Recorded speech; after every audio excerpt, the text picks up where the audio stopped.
आज देश का जो गरीब है, देश का जो किसान है, उसको एकदम नकारा जा रहा है। जितनी भी नीतियां 10 सालों में नरेंद्र मोदी जी की सरकार में बन रही हैं, वो किसी गरीब के बारे में सोचते हुए या उसकी समस्याओं को सुलझाने के लिए नहीं बन रही हैं। वो बड़े बड़े खरबपतियों के लिए बन रही हैं। और आज ये सच्चाई है कि देश का किसान पिस रहा है, मेहनत करता है, पसीना बहाता है, धरती को सींचता है अपने पसीने से, लेकिन उसकी मेहनत की कमाई उसके लिए पूरी नहीं हो रही है। आज आप जॉब करते हैं या कहीं पे आपकी नौकरी मजदूरी लग जाती है किसी गरीब की, तो जितना भी कोशिश करे, जितनी भी मेहनत करे, काफी कमा नहीं पा रहा है कि उसका जीवन सुविधापूर्ण और अच्छी तरह से बीते। चाहे बच्चों की शिक्षा हो, चाहे आगे जाके रोजगार ढूंढना हो, कुछ भी हो, आगे बड़ी बड़ी समस्याएं हैं और सब इन समस्याओं का सामना कर रहे हैं, लेकिन सरकार का कोई समर्थन नहीं आ रहा है। सरकार की नीति यह है कि लो 5 किलो का राशन ले लो और हम आपको बड़े बड़े इवेंट दिखाएंगे, हम आपको बताएंगे कि सब अर्थव्यवस्था कितनी मजबूत हो रही है, ये आपको बताएंगे। आपके जीवन में ये सच्चाई नहीं दिख रही है।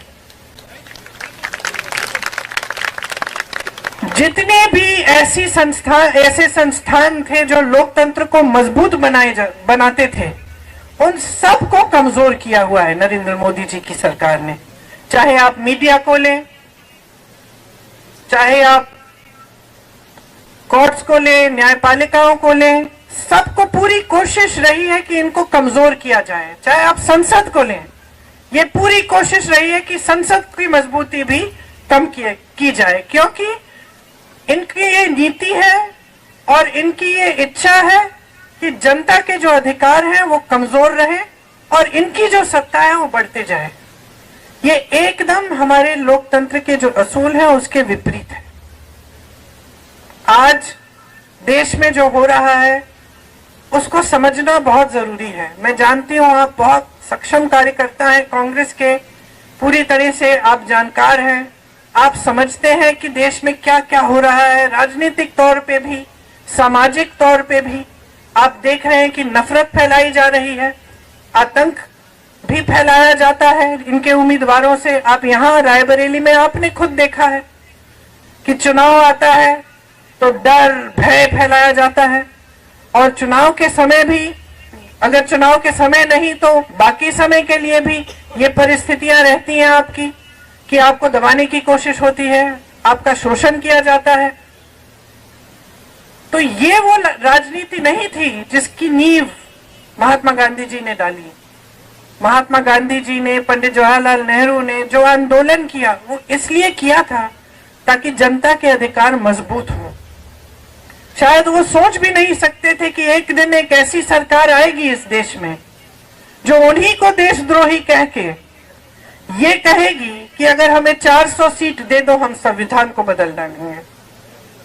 वो सोच भी नहीं सकते थे शायद कि ऐसी स्थिति देश में कभी आएगी कि देश के प्रधानमंत्री जो भाषा इस्तेमाल कर रहे हैं या जिस तरह की बातें कर रहे हैं चुनाव के समय, वो अपने पद का स्तर इतना गिरा देंगे कि अपने पद की गरिमा के बारे में सोचेंगे ही नहीं, कि अपने पद की अहमियत के बारे में का आदर भी नहीं करेंगे। और शायद वो ये सोच भी नहीं सकते थे कि एक ऐसा दिन आएगा जब हमारी जनता को कमजोर करने की कोशिश सरकार करेगी। हमारे देश की, हमारे धर्म की परंपरा रही है। किसी भी गुरु की सीख आप देख लीजिए, पूरे हिंदू धर्म में, कल्याण सिंह जी, सिख धर्म में भी, सब धर्मों में कि जो भी परंपरा रही है, जो भी हमें सिखाया गया है, वह यही सिखाया गया है कि सेवा का धर्म होना चाहिए, सत्य के पथ पे चलना चाहिए, और देश में जनता जो है, जो गरीब है, जो किसान है, जिसके पास कम है, जो कमजोर है, वही सर्वोपरि होना चाहिए। यही हमारी राजनीति का हमेशा आधार रहा है। आप यहाँ सोनिया जी के संसदीय क्षेत्र के कार्यकर्ता हैं, आप जानते हैं कि हमने हमेशा किन असूलों को आगे रखा है, किस तरह से हमने काम करने की कोशिश की है। हमने विकास को सर्वोपरि रखा यहाँ। किशोरी जी ने आपको बताया, लेकिन बताने की जरूरत नहीं है, आप जानते हैं, चाहे एम्स हो, चाहे कुछ भी हो, चाहे आईटीआई हो, चाहे कुछ, पूरे अमेठी में जितना विकास एक समय में किया गया था, जब क्षमता थी, सरकारें थी, तो पूरा विकास हमने कराया और इसमें हम कभी पीछे नहीं हटे। मैं हमेशा मिसाल देती हूँ कि मैं अपने पिताजी के साथ अमेठी आती थी और उसी तरह से आप जानते हैं कि माताजी के साथ कई बार रायबरेली आई। गांव में हम जाते हैं, जनता डांट देती है, कोई कह देता है कि भाई सड़क नहीं बनाई, हमने आपको नल के बारे में पूछा था, 6 महीने हो गए, साल भर हो गया, आपने अभी तक नल नहीं लगवाया। ये एक आपका अधिकार रहता है। यही हमारी राजनीति रही है कि आपका अधिकार है, आप डांटो, आप नाराज हो, आप सवाल उठाओ, आप लड़ो हमसे। कितनी बार आपने डांटा है मुझे, एक आध बार मैंने भी डांट दिया, उसके लिए माफी मांग ली तो ये हमारी राजनीति यही रही है कि अधिकार आपका है, सत्ता देने वाले आप हैं। आज अगर हम अकेले चुनाव लड़ने जाएं, आपके बिना, आपकी मदद के बिना, तो वो नतीजा नहीं आएगा जो तब आता है जब आप सब लगते हैं, आप सब दिल से काम करते हैं और हमारे साथ जनता जुड़ती है। और यहाँ की जनता हमेशा जागरूक रही है। ये मुझे याद है सोनिया जी के पहले चुनाव से, जब मैं उन लोगों को बूथ में गई लेने के लिए, उस चुनाव से मुझे याद है कि यहाँ की जनता जागरूक रहती है, समझदार है। आप जानते हैं कि काम करने वाला कौन है, आतंक फैलाने वाला कौन है।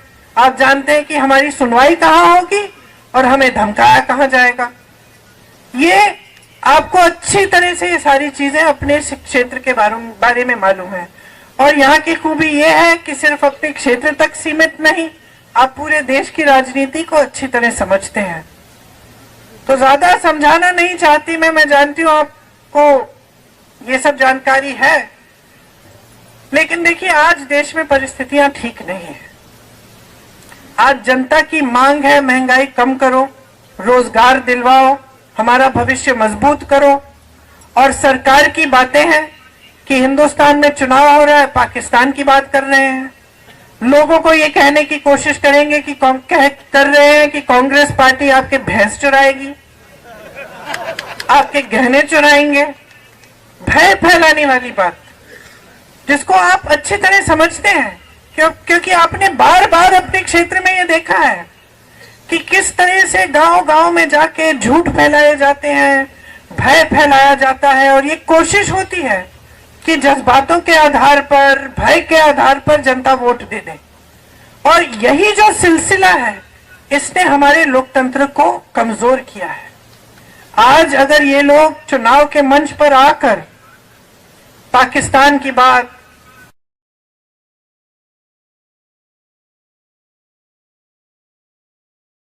पर आंच आने वाली है या आपको घबराने की जरूरत है, तो आप समझते हैं कि ये इसलिए कर रहे हैं क्योंकि इससे आपके जज्बात उभरेंगे और इनको वोट मिलेंगे।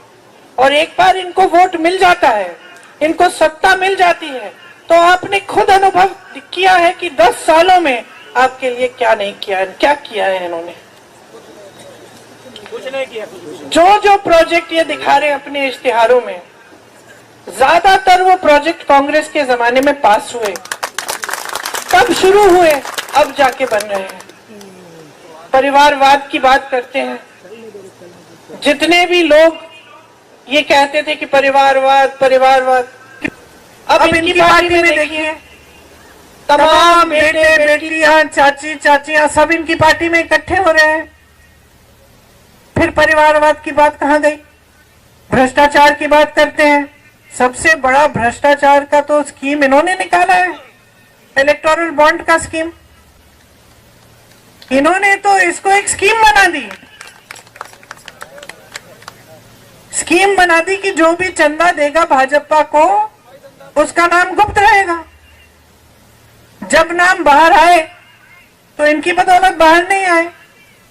बाहर आए इसलिए क्योंकि सुप्रीम कोर्ट में केस लगा और न्यायाधीशों ने बोला कि बाहर निकालो लिस्ट। अब सूची देखिए और ये सब बातें आपको समझानी चाहिए लोगों को।